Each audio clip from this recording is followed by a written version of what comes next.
Thank you all so much for coming to this recital this evening.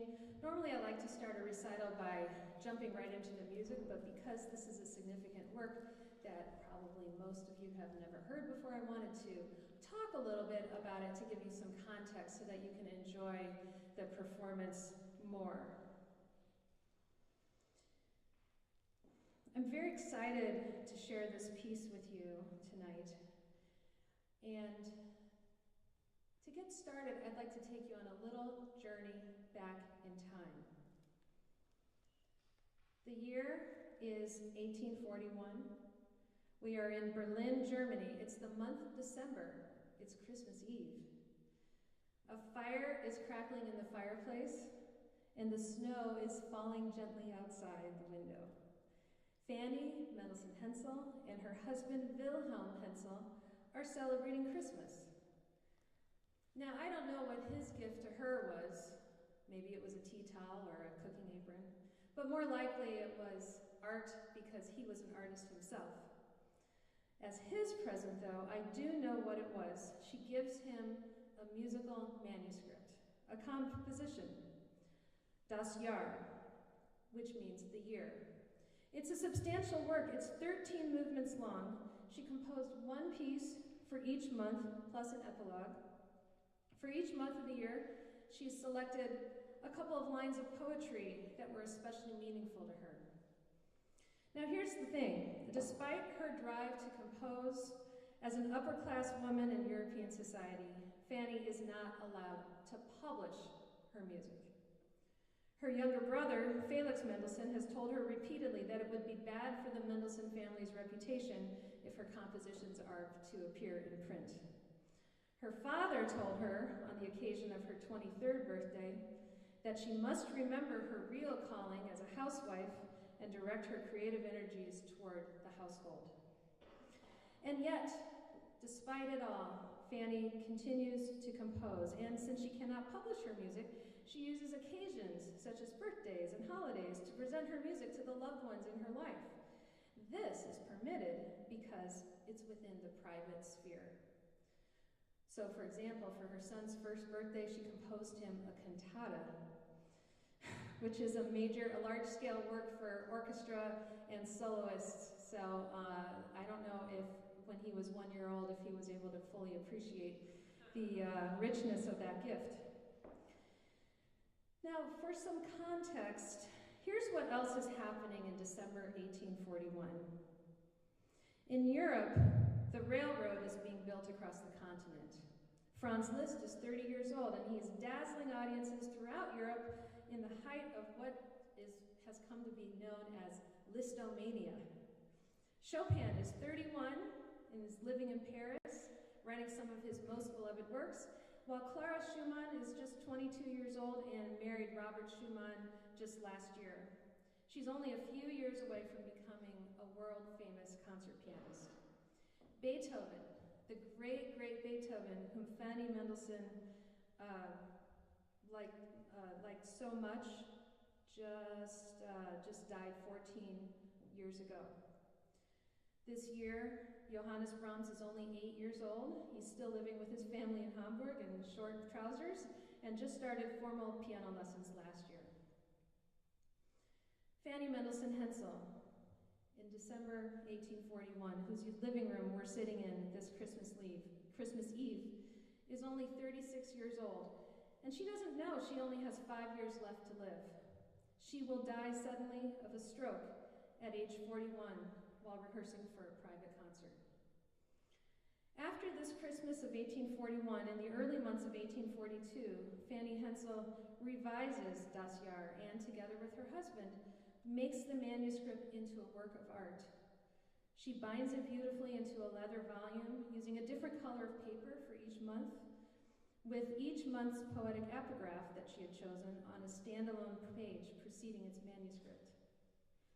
Wilhelm, her beloved artist husband, makes a watercolor drawing on the title page of each movement. And then the work disappears. Nobody knows it even exists. Nearly 150 years later, in 1989, musicologist Angela Mace discovers the manuscript of Das Jahr in the Mendelssohn family archives. Nobody thought to look. Up until then, Fanny Mendelssohn was not considered a composer of serious repute. Das Jahr is published shortly after that, and gradually since 1989 and its publication after that, the world has been getting to know this work. Now just take a moment and think of all of the history that happened between 1842 and 1989. The invention of electricity, the invention of cars, the Great Depression, the destruction of Berlin in World War II, 31 US presidents, the emergence of jazz, the Beatles came and went, and so much else. All that time, Das Jahr was sitting in the Mendelssohn family archives, undiscovered. It turns out there have been many false assumptions over the years about Fanny Mendelssohn Hensel. That she was not a serious composer, when in reality she composed multiple large-scale works. In fact, there was a large-scale sonata that was signed F. Mendelssohn and originally published under her brother's name until it was verified in 2009 that Fanny Mendelssohn composed it. But that's a story for another day. Another assumption was that she was not a talented or well-trained composer, when in fact she had the same early training as her younger brother Felix. Another assumption was that she didn't compose very much music at all, but it turns out scholars have found more than 450 works and are continuing to catalog her compositional output well into the 21st century. Tonight I'm going to share Das Jahr with you, and by the end I hope you will agree with me that it belongs among the most significant Romantic era piano works composed in the 19th century, alongside major pieces by brand name composers like Chopin, Schumann, Liszt, and Brahms, and yes, even Felix Mendelssohn. This is a substantial piece. Altogether, it's about 50 minutes long. It's going to be unfamiliar to most of you, and so rather than play the whole thing through without any explanation, I'm going to divide this program into 3 sections. This first section is going to be the months January through May. Throughout the performance, I also have slides of the first page of the score from each month that goes, and then along with that, I have the poetic epigraph that belongs to that movement. And so what I'm going to do now is just briefly preview the first 5 months and give you a sense of what to listen for, and then I'll play those and we will go from there. So let's have a look. So that's January. And January is an interesting month because it kind of serves as an overture to the entire work. You will hear that it sounds quite fragmented. It sounds very moody, and there's little bits of themes that come and go, and that's kind of a preview of some of the material we're going to hear throughout the piece. Now, this watercolor was done by her husband, and biographers think that this is actually a portrait of Fanny herself, and you can see she's has her hand draped over an instrument. And so the idea is that she's dreaming of the year ahead. Let's look at February. February is basically a depiction of, Carnival, right? The period that we are just ending now, the German equivalent of Mardi Gras. And so there's festivity, there's dancing in the streets, and at the very end of the movement, you will hear the big gong of sobriety going off, kind of interrupting the festival. And you can hear, it's almost like the revelers saying, can we just go a little bit longer? It's like, no. And so listen for that at the end of that. And that goes straight into March, which is, you can see, it's basically for Easter. It's the next period after Lent, right? And so you can see here the painting of the women like praying, and then you see the angel ringing the bells there. And so we will hear that, and then there's a quotation from a Bach chorale that you will also hear in March. And then April, that is, the poem is "The sun rays deceives with a mild false shine," and the idea is that April is warm and then cold, so it might be, you know, really nice, and then it gets cold all over again. But you can see this is, and they think that this could be a portrait of Fanny with her son, and then surrounded by children and all of the things that come with spring. And then in May we have spring already here, and we have flowers and children and the fountains and all of that. But now let's go back to January. But I would like to just say that this music is not programmatic. I think that there are some visual descriptions in it, but it isn't like a story. And these aren't just little miniature character pieces, they're more kind of fleshed out through the rhythm of the calendar year. So I will see you after May, and I hope you enjoy this first section of Das Jahr.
when Fanny was young.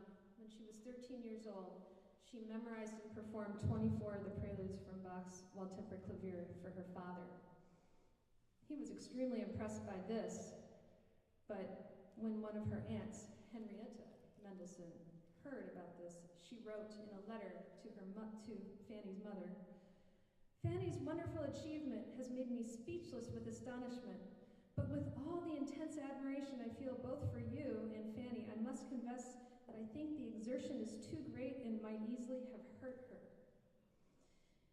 You're probably much more familiar with the name Felix Mendelssohn than that of his older sister, Fanny, but both were trained by the same teachers, both were equally gifted, but from the time she was young, her family made it clear that music would not be her public career. When she turned 23, her father wrote to her, "Music will perhaps become Felix's profession, but for you, it can and must be only an ornament." So, Fanny found a workaround for that.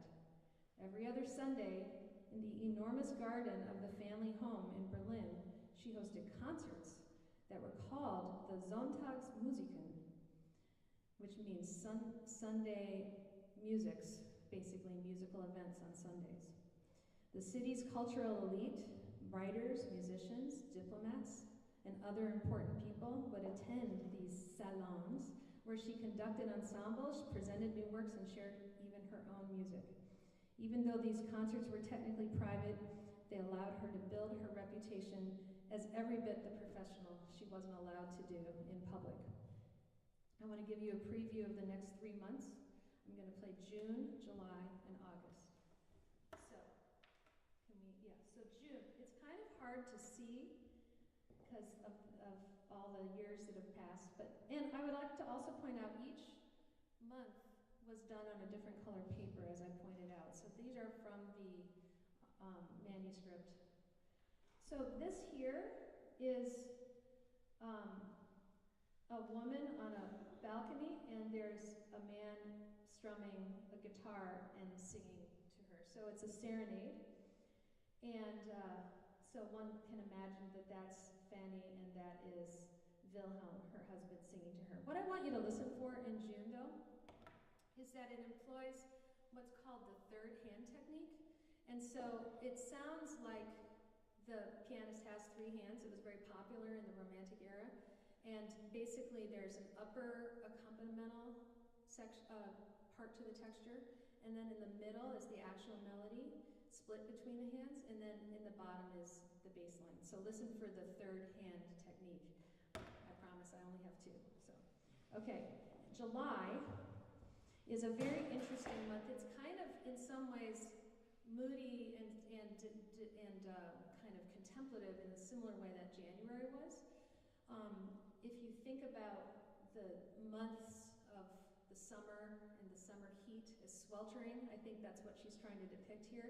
You'll hear a thunderstorm, perhaps, in the distance, and then at the very and coming closer, and then at the very end, you'll hear, she talks here, and she uses an epigraph about dew, and so you can hear at the end a lot of repeated notes that, to my ear, kind of sound like the dew drops of maybe just dripping water during a very dry, parched season.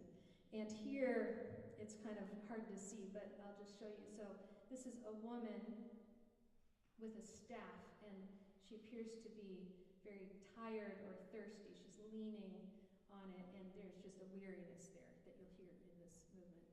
And then August is harvest month. So you will hear this piece, this movement has 3 sections. It starts off with what sounds like calls, horn calls perhaps, or fanfares calling everybody to the celebration.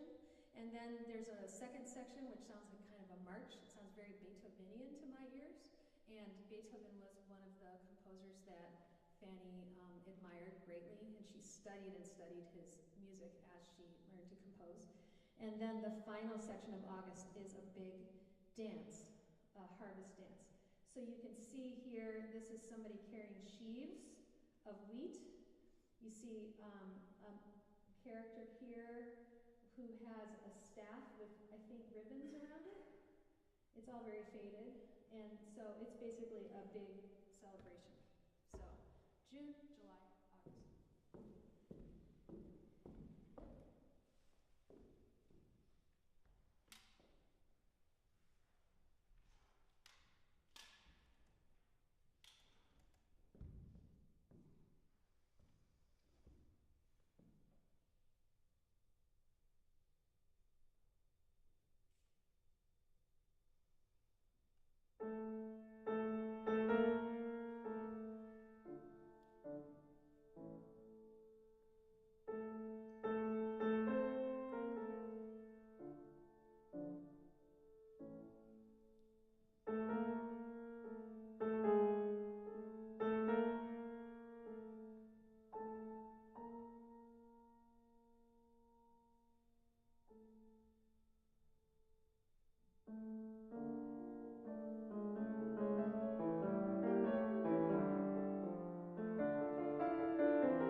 das Jahr in 1846, Fanny did decide to publish her music under her own name for the first time, and that was partly because her brother had been kind of saying, oh, it might not be appropriate, but she was like, I really am ready to do this. She was 40 years old. He feared that stepping into the public sphere might damage the family's reputation, even though he already was enjoying an international career, so it was hard to imagine what would damage the family's reputation at that point. So she published her first set of songs, and it was a real turning point. A woman composer finally claiming a place in the public world of music. Unfortunately, her triumph was short-lived. She published just a few opuses of Lieder, mostly Lieder, and a couple of songs without words. But then in May 1847, less than a year after publishing, while sitting at the keyboard during a dress rehearsal for one of her Sunday salons, she died suddenly of a stroke. And so she never saw the wider recognition her music deserved. And it was interesting because in her diary, where she didn't really write about a lot of personal feelings, she did say after those works were published, it actually feels pretty good to be a published composer. She kind of enjoyed that, and then she started gathering more works to publish, and they were getting ready to publish when she died. And then Felix realized the error of his ways, and then he went on wanting to publish more of her works, but then he died too. And that's my theory, is that's partly why we didn't know her music until like the late 1980s and 1990s, because there wasn't somebody left to champion her work. Let's have a little preview of the remaining months. So we have September. September is basically, it's a song without words. And you can also hear the third hand technique. It basically is a flowing river, and it's a kind of sorrowful song sung next to the river. You can see the figure here that Wilhelm Hensel painted, and it is somebody who is definitely heartbroken. I think September's about heartbreak. October is the hunt. So, and it's not hunting the way, I don't think hunting the way that PA people hunt. I think it's more the way that the upper echelons of European society hunted, where they would go on horses and they would have like dogs and run out and the horn calls and all of that. So you'll hear hunting. There's a lot of it's unmistakably a hunting song. And then November. November is I think it's depicting the part of the liturgical year that is called All Hallows Eve, which is November 1st, and that is the time to remember the dead. So this is a very, very faint picture, but you can see it is a monk in a hood. There's the face, there's the hood right there. The robe goes down there by his back, and then the bottom of the robe is there. You can see his staff there, and then you can see the grave there. That's a cross. And so it is somebody at a grave. And then, and I think what to listen for in November is the back and forth between the very, very solemn remembrance and then the wind whistling in the trees. You'll hear a lot of fast motion in that. And then December is basically this opening figure that you see, I think, kind of depicts the wind and the snowflakes of the winter. And there is an angel with a cherub. And again, biographers think that that is a portrait of Fanny and her son. And of course, it is Christmas month, and so you hear the snowflakes, and then you hear a very, very, very famous German Christmas hymn, which is originally in German "Vom Himmel hoch, da komme ich her," which means "From heaven above to earth I come." And in the score, she actually has the words written above the chorale, and then she does a couple variations on it. And the thing to know is that that December comes to a very somber and quiet and contemplative close. And that goes right into the epilogue, which I don't know if I have on here. I don't think I have anything for that. Oh yeah. So the epilogue has no picture with it, and it is based on a hymn called The Old Year Has Passed. And what I like to listen for there, it's very short, what I like to listen for there is her kind of using the piano as an organ. And so you will hear a kind of back and forth between the big organ sound, the big chords, and then the very quiet and somber hymn tune, which is broken up. So it's like big chords, fragment of the hymn tune, another set of big chords, and so forth until the end.